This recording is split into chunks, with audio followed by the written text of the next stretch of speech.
The space around the unnamed star system looked empty and cold. Commander Veltar studied the readings on his ship's main screen. His three-fingered hands moved across the controls with practiced ease. The Zephyrian officer had been exploring space for 20 years, but this system felt different somehow. "Sir, we're picking up something strange," called his sensor operator from across the bridge of the Starweaver. The alien's large eyes reflected the blue light from his instruments. "There's a planet in the third orbit. It shows signs of terraforming." Veltar's head turned quickly. Terraforming meant intelligence. Intelligence meant possible contact with new life. "How old are the modifications?" "At least 300 years, sir. But that's not the strange part."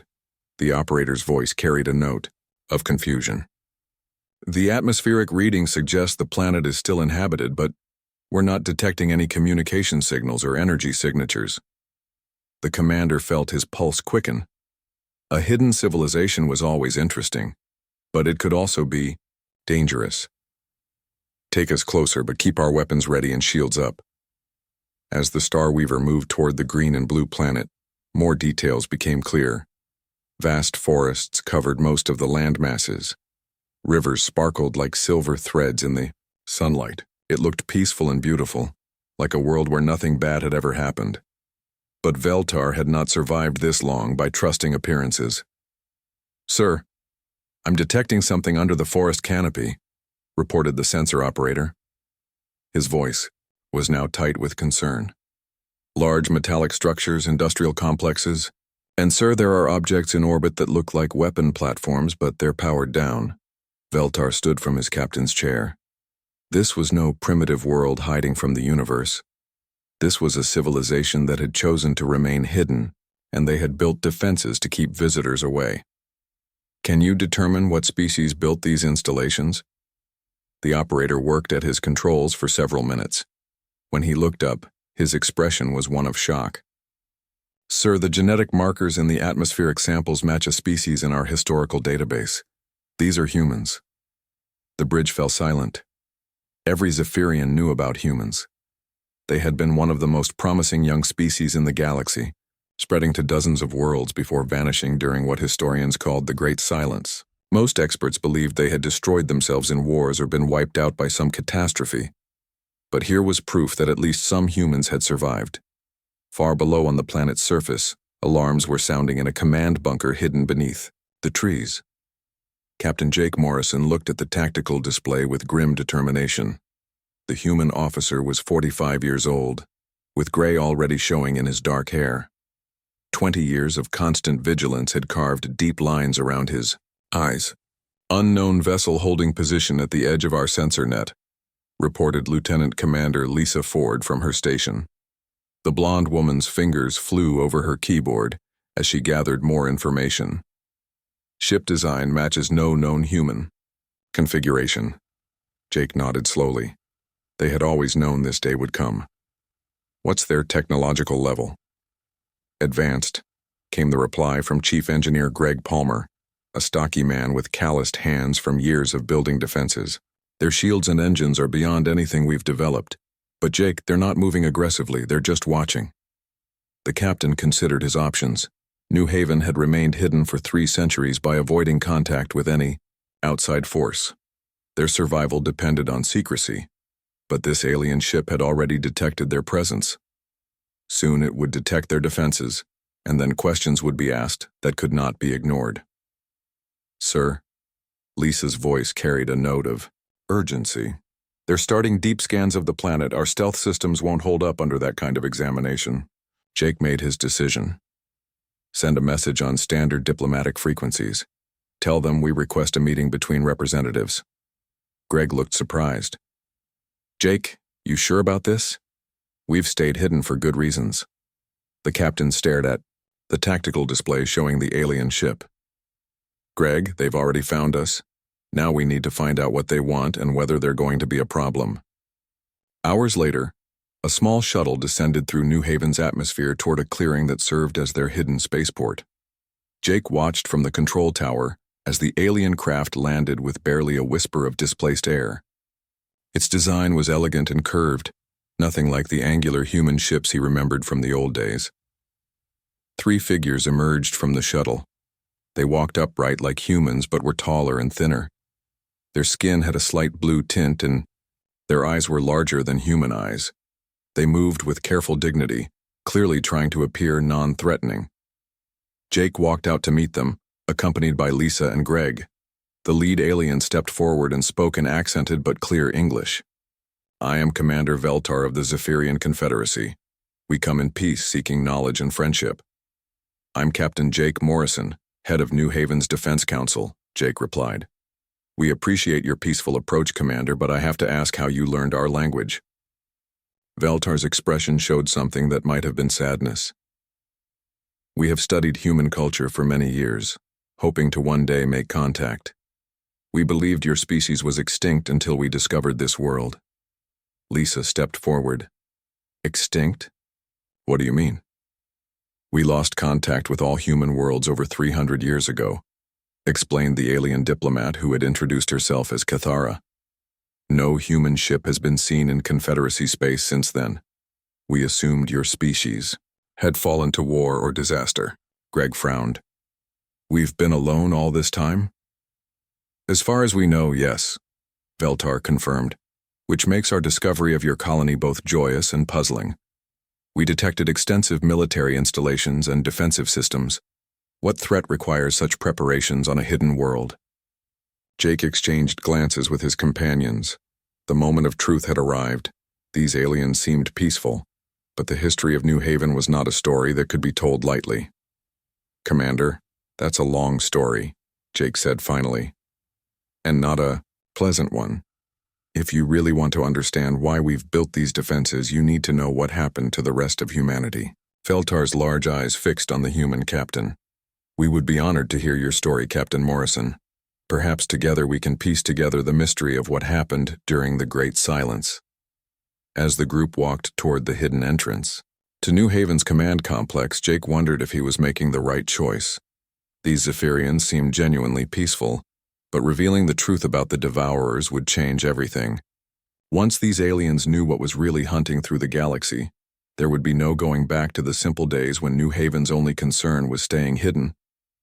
But those days were over now anyway. The universe had found them again. The meeting room deep inside New Haven's command center was simple but functional. Maps of the local star systems covered the walls, marked with red zones and defensive positions that told a story of constant preparation for war. Commander Veltar and his diplomatic team sat across from the humans, their large eyes taking in every detail. Jake Morrison looked at the faces around the table. These aliens had come here expecting to find a peaceful human colony.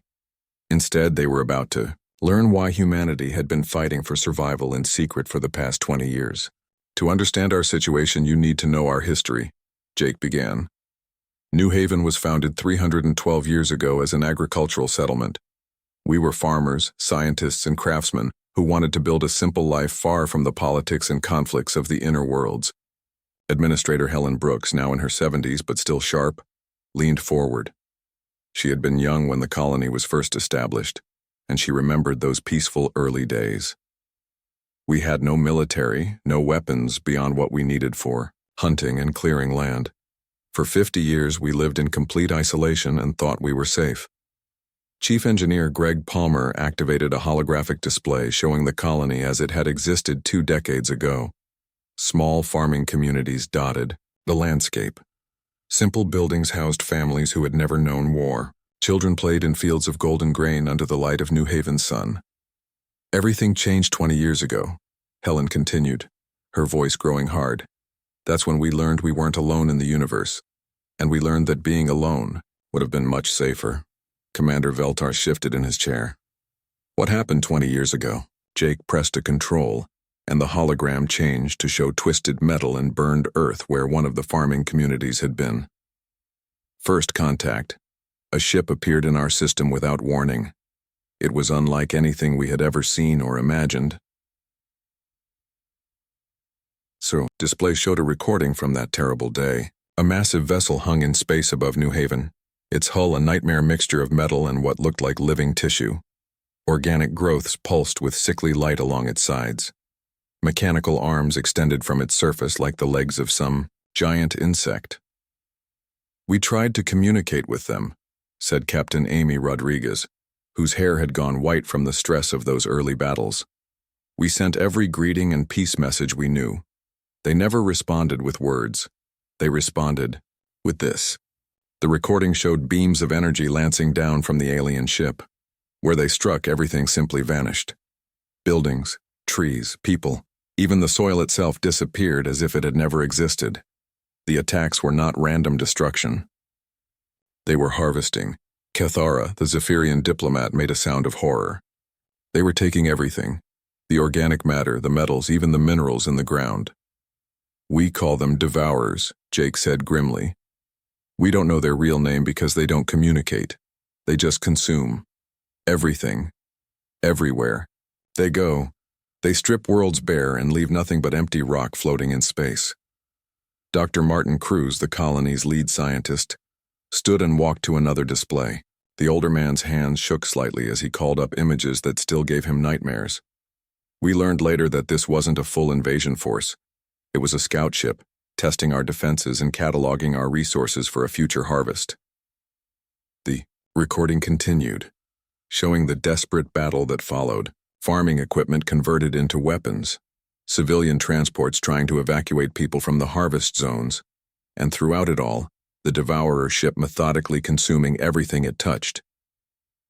"We lost 1,200 people that day," said Amy, her voice barely above a whisper, "including Defense Chief Tony Blake and Communications Officer Kate Williams. They gave their lives to buy us time to evacuate the remaining settlements." Greg pulled up tactical displays showing how the colonists had fought back. Tony figured out that the Devourer ship needed to lower its shields to use the harvesting beams. For 30 seconds during each harvest cycle, it was vulnerable. He flew a transport loaded with mining explosives straight into that window. The explosion on the recording was massive. The Devourer ship, wounded but not destroyed, pulled back from the planet. Its harvesting beams went dark. For a moment, it seemed like the humans had won. But it didn't leave, Jake continued.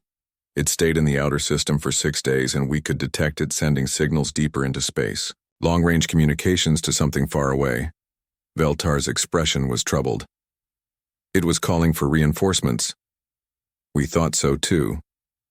But then it just left. Vanished into hyperspace without explanation. Helen's weathered face showed the confusion they had all felt.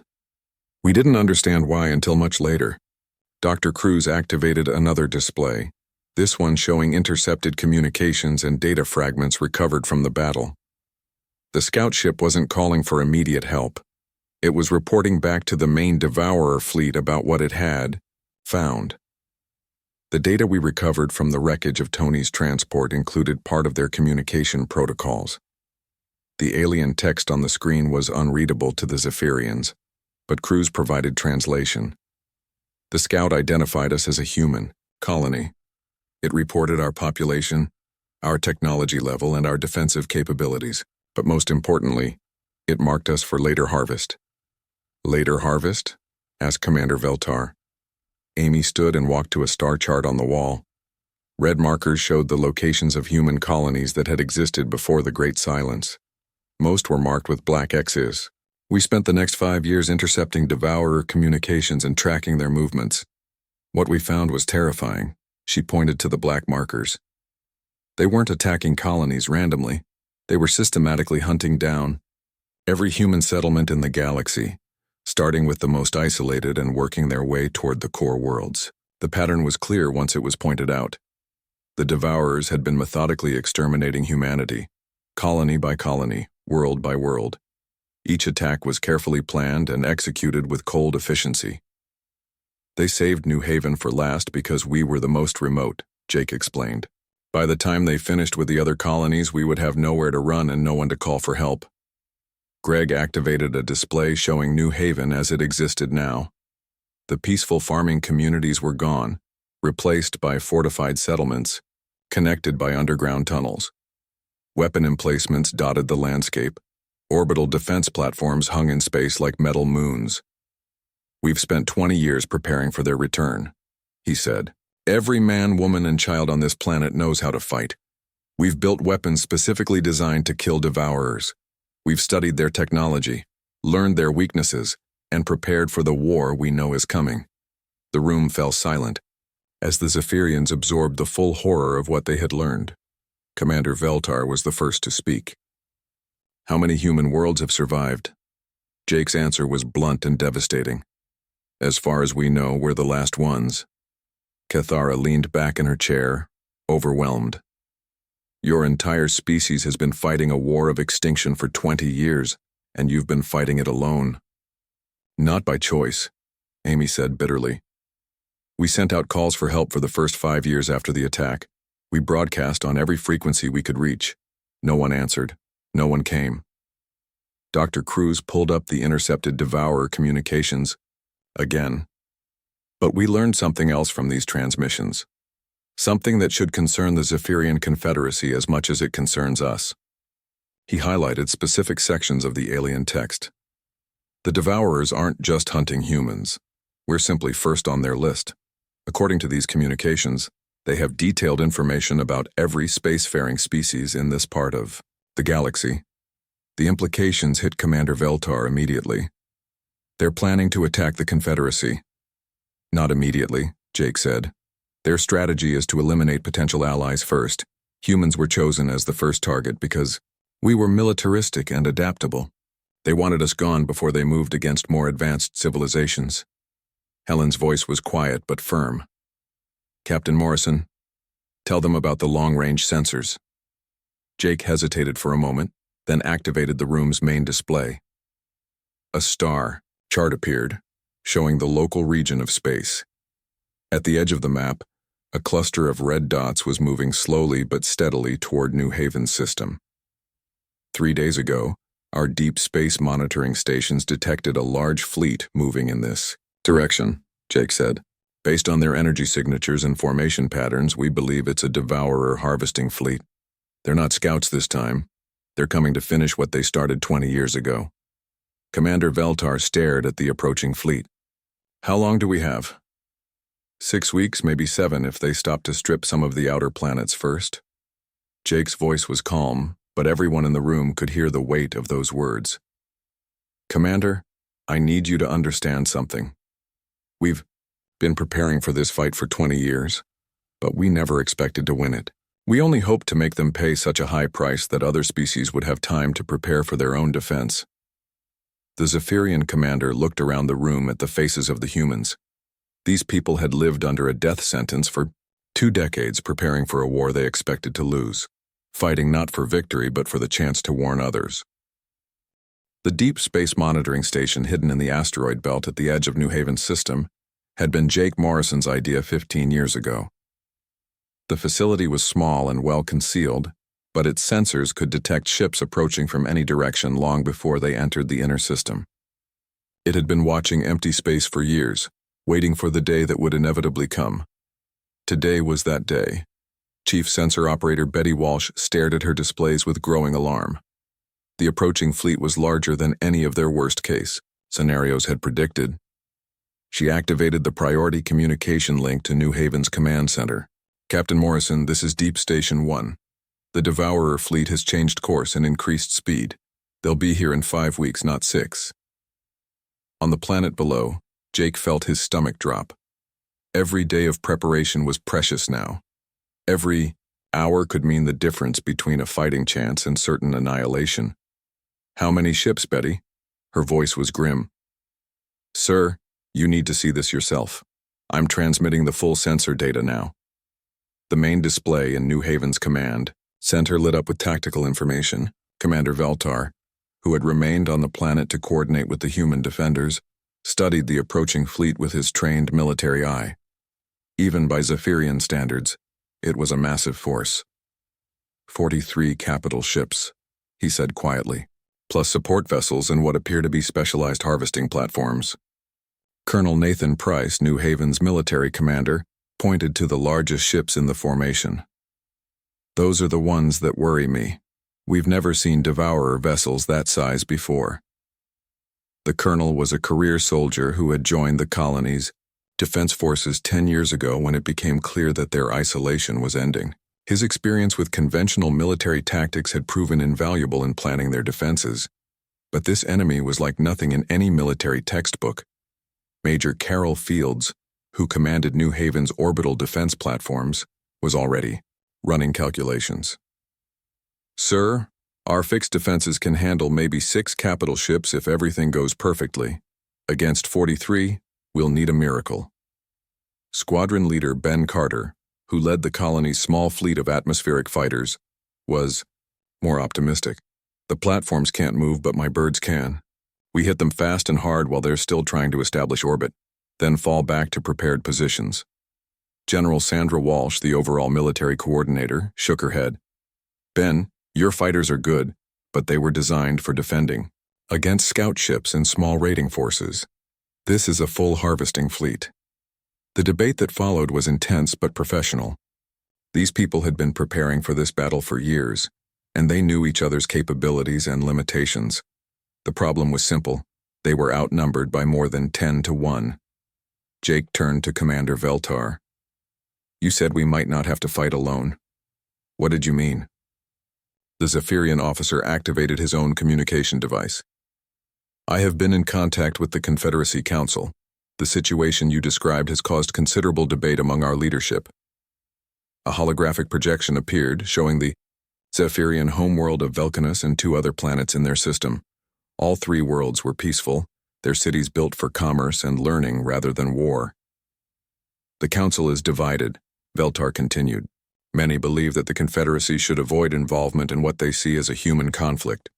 They argue that withdrawing now might keep us safe from devourer attention." Jake felt a familiar disappointment.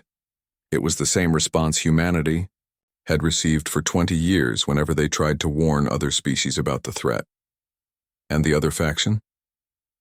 They believe that the devourers represent an existential threat to all intelligent life in this region of space. If the pattern you described is accurate, attacking the Confederacy is inevitable whether we help you or not. Dr. Elena Martinez, New Haven's chief xenobiologist, had been studying the intercepted devourer communications for years. She pulled up a star chart showing the predicted attack pattern. "The devourers aren't just randomly destructive," she explained to the Zephyrians. "They're methodical.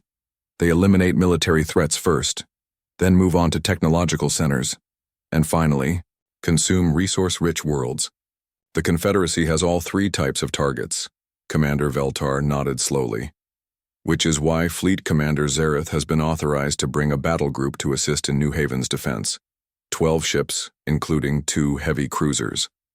The room erupted in surprised voices. Even with Zephyrian help, they would still be outnumbered, but the odds had just improved dramatically. "When will they arrive?" asked Colonel Price. 3 days, Veltar replied. "But Captain Morrison, you should know that this decision was not made lightly. By committing forces to this battle, the Confederacy is essentially declaring war on the devourers."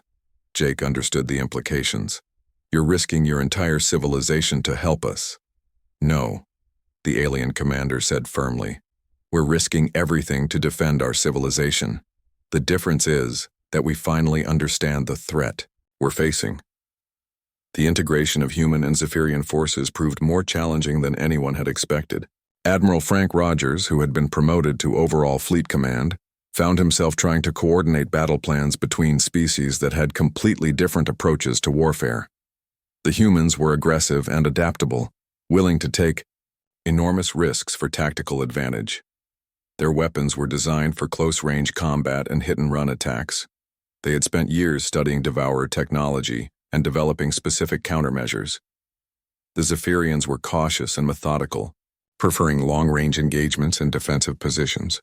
Their shields were far superior to human technology, but their weapons were designed for fighting conventional opponents, not biomechanical nightmares. Commander Steve Parker, one of New Haven's most experienced pilots, clashed repeatedly with Zephyrian Wing Commander Talvin over attack formations. "You're thinking like they're going to fight fair," Steve argued. "Devourers don't have rules of engagement. They just consume everything in their path." Talvin's response was diplomatic but firm. "Commander Parker, Reckless attacks will only result in unnecessary losses. Disciplined formations and coordinated fire will be more effective.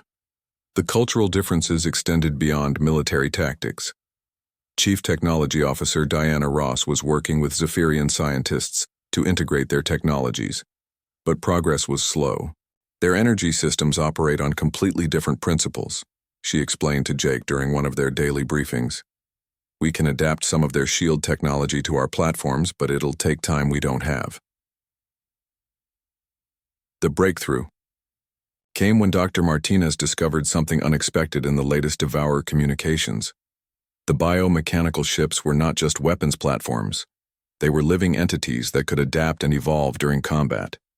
They learn from every engagement, she told the combined command staff. Every tactic we use, every weapon we deploy, they analyze and develop countermeasures. That's why they've been so successful against other species. Commander Veltar leaned forward with interest. Are you saying they become more dangerous as the battle progresses? Exactly. But it also means they have weaknesses that can only be exploited once. We get one chance with each trick, then they adapt. This revelation changed everything about their battle planning. Instead of developing a single strategy, they needed multiple backup plans and contingency tactics. Each phase of the battle would require completely different approaches. Fleet Commander Zareth arrived with the Zephyrian battle group exactly on schedule.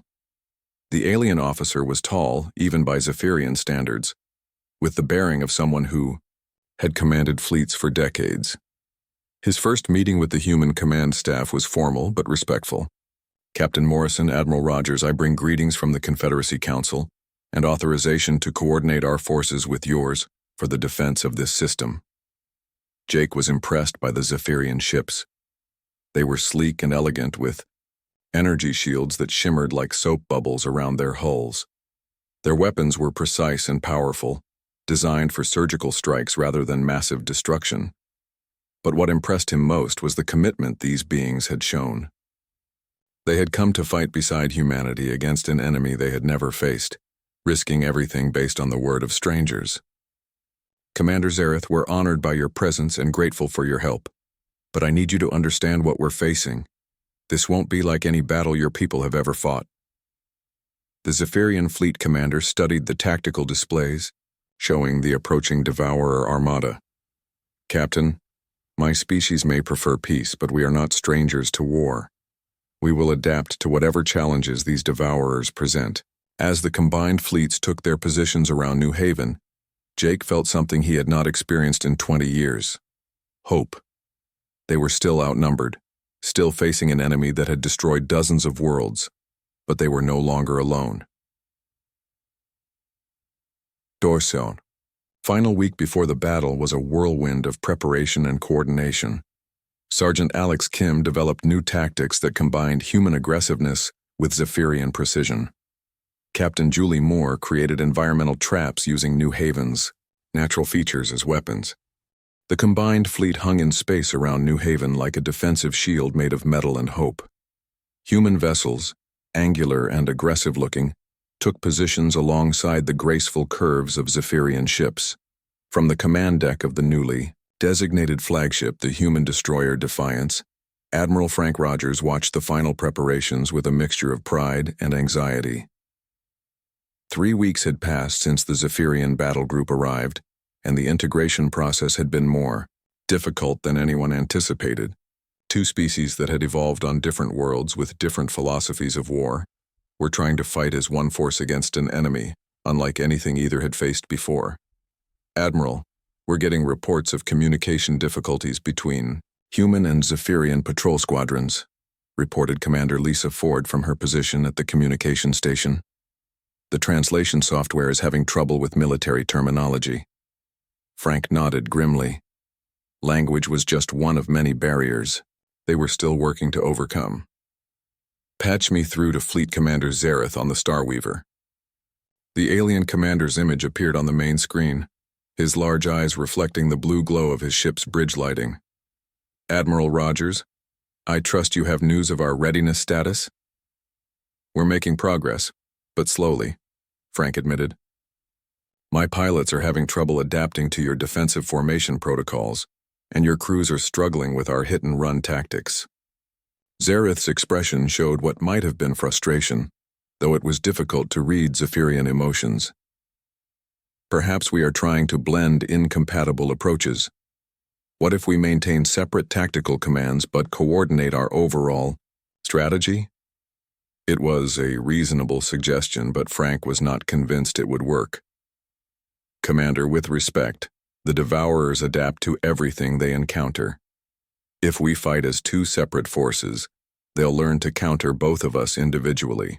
We need to be unpredictable, and that means genuine integration. The breakthrough came from an unexpected source. Chief Technology Officer Diana Ross had been working around the clock with a team of Zephyrian engineers to modify their ship's systems for compatibility. Her latest report contained information that changed everything. "Admiral, I think I've figured out why the integration is so difficult," Diana announced during the daily briefing. The tired engineer activated a holographic display showing the power systems of both fleets. Human ships are designed for high-output bursts of energy. We put everything into weapons and engines, then manage the heat and power drain afterward. Fiti. Display showed a human destroyer firing its main guns, energy readings spiking dramatically before dropping back to normal levels. Zephyrian ships work the opposite way, Diana continued. They maintain steady energy output and use their superior shields to absorb enemy fire while engaging in longer battles. Commander Veltar, who had been working as liaison between the two fleets, saw the implications immediately. Our species have completely different combat philosophies because we evolved different solutions to the same problems. Diana nodded. But what if we could combine both approaches? I've been working with engineer Kethaval from the Starweaver, and we think we can modify some of our ships with Zephyrian shield generators while adapting their vessels with human weapon systems. The idea was ambitious and dangerous. Modifying ships' core systems during wartime was normally unthinkable, but these were not normal circumstances. Admiral Rogers made the decision that would define the battle to come. Do it. Convert as many ships as possible, but prioritize the vessels that will be in direct combat with Devourer capital ships. The next 2 weeks became a frantic period of technological cooperation. Human engineers worked alongside Zephyrian technicians in ship bays. Throughout the fleet, language barriers were overcome through the universal language of mathematics and engineering diagrams. Lieutenant Commander Paul Davis, New Haven's chief systems engineer, found himself working 18-hour days installing Zephyrian shield projectors on human vessels. "The power requirements are enormous," he reported to Admiral Rogers. "We have to reroute energy from secondary systems, but the defensive improvement is incredible."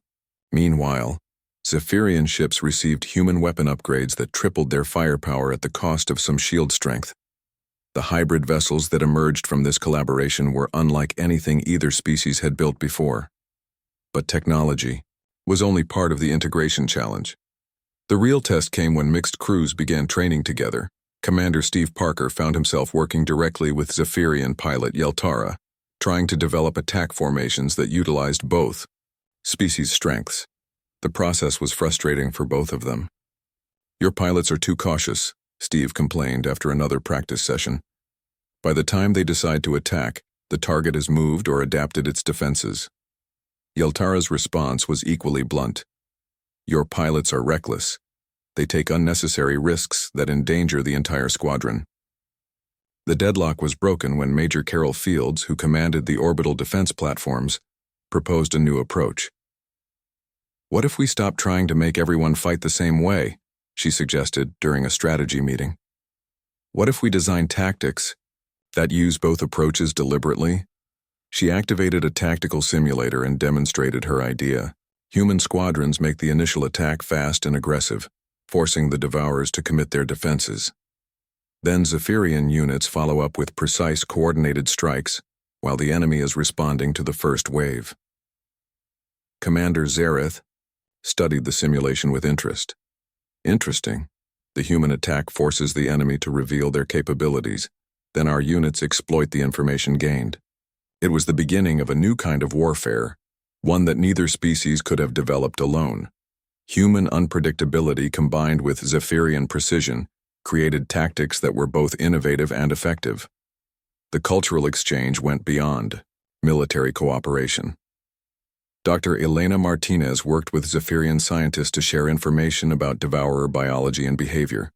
The aliens brought their own insights to the analysis.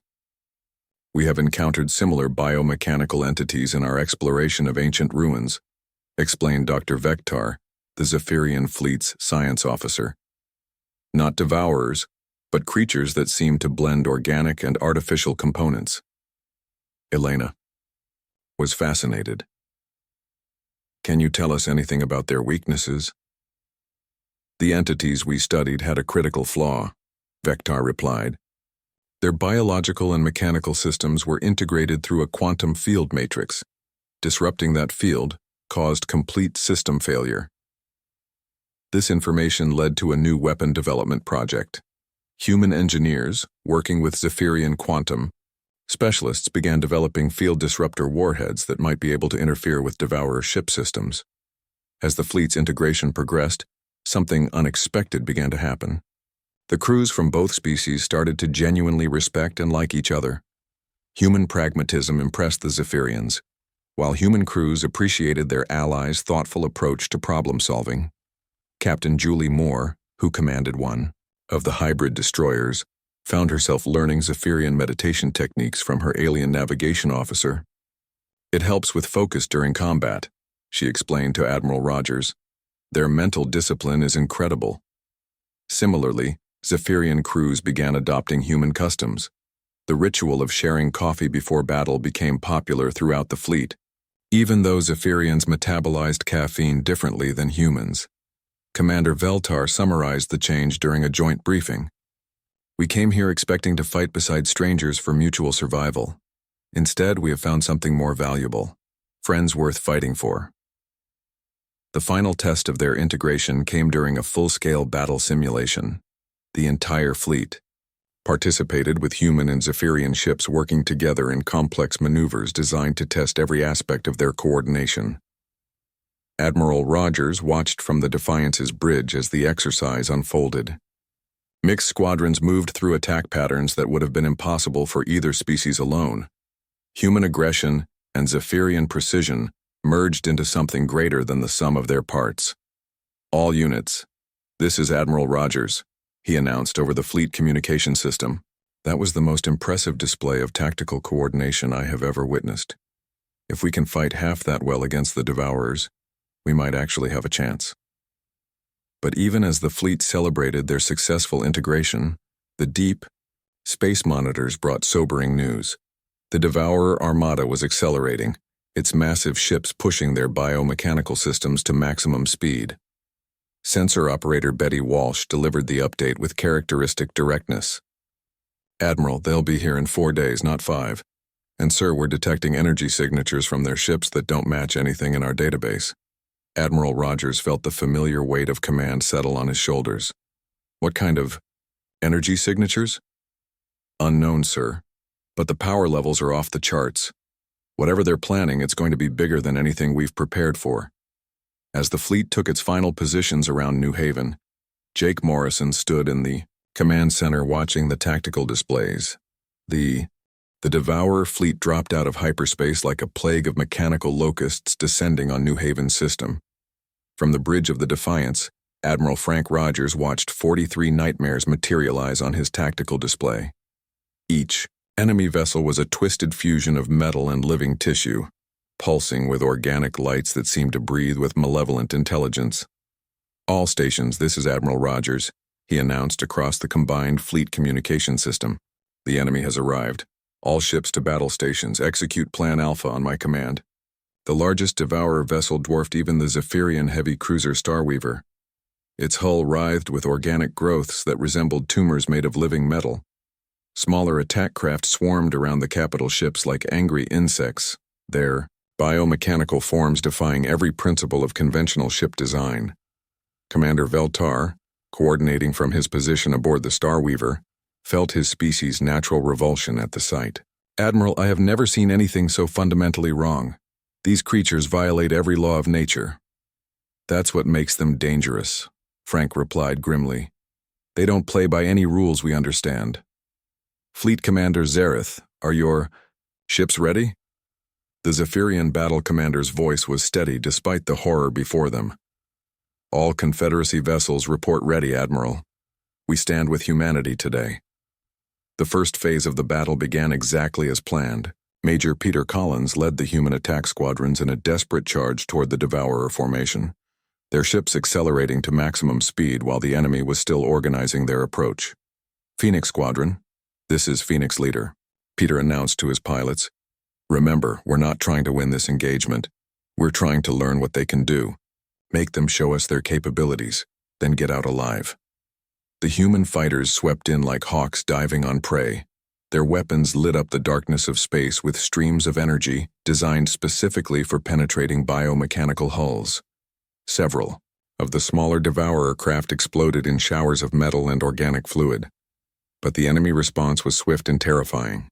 The larger ships opened with weapons that seemed to bend space itself, creating gravity wells that crushed anything caught within them. Beams of energy that looked like black fire reached out to touch human ships, and wherever they struck, the vessels simply dissolved. Phoenix 3 is gone, reported one of Peter's pilots, his voice tight with shock.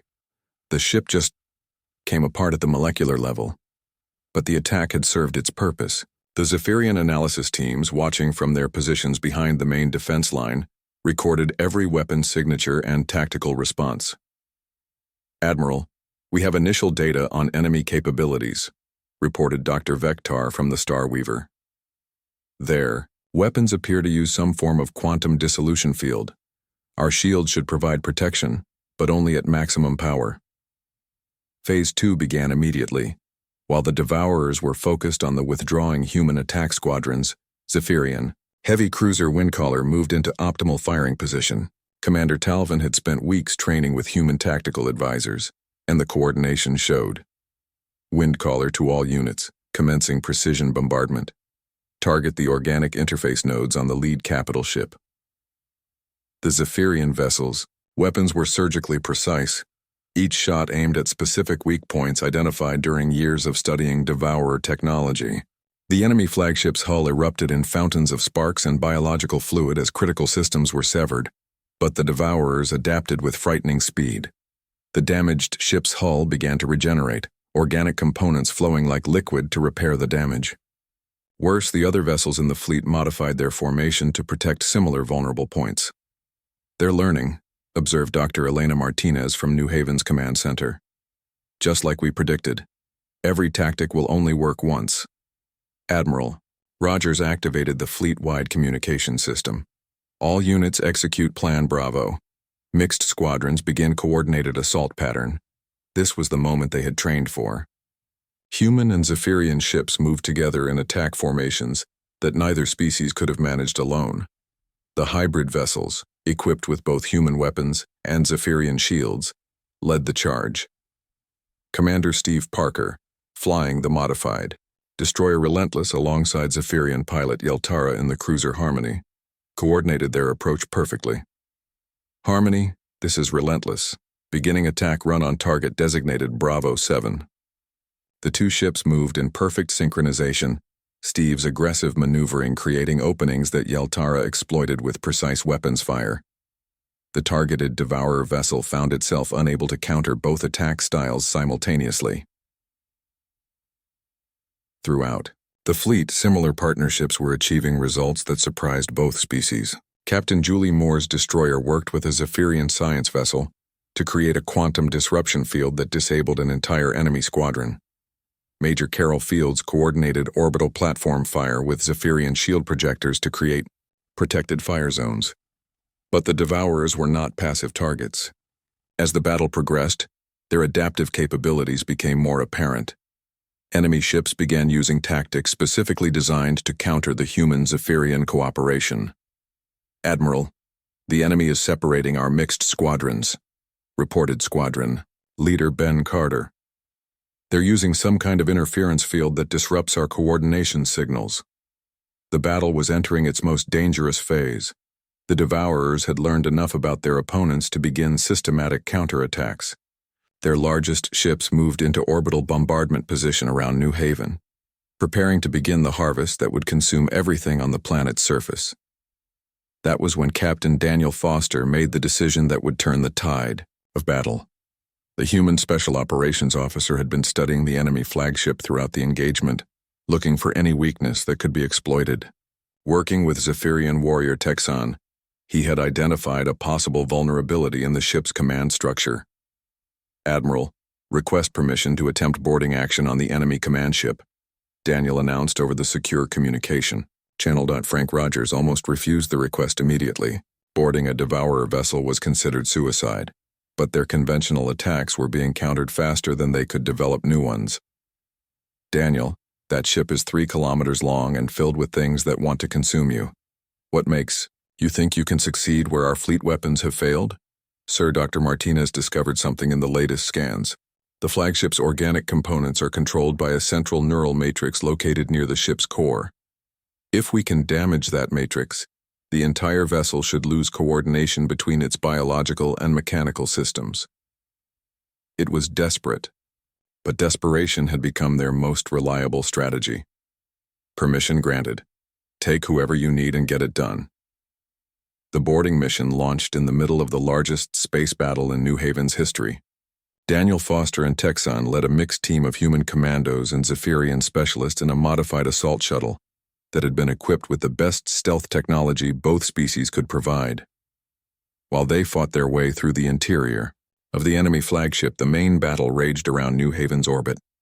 Colonel Lisa Carter coordinated ground-based defenses against Devourer landing forces, while Commander Kevin Ross led atmospheric fighters in desperate dogfights among the orbital platforms.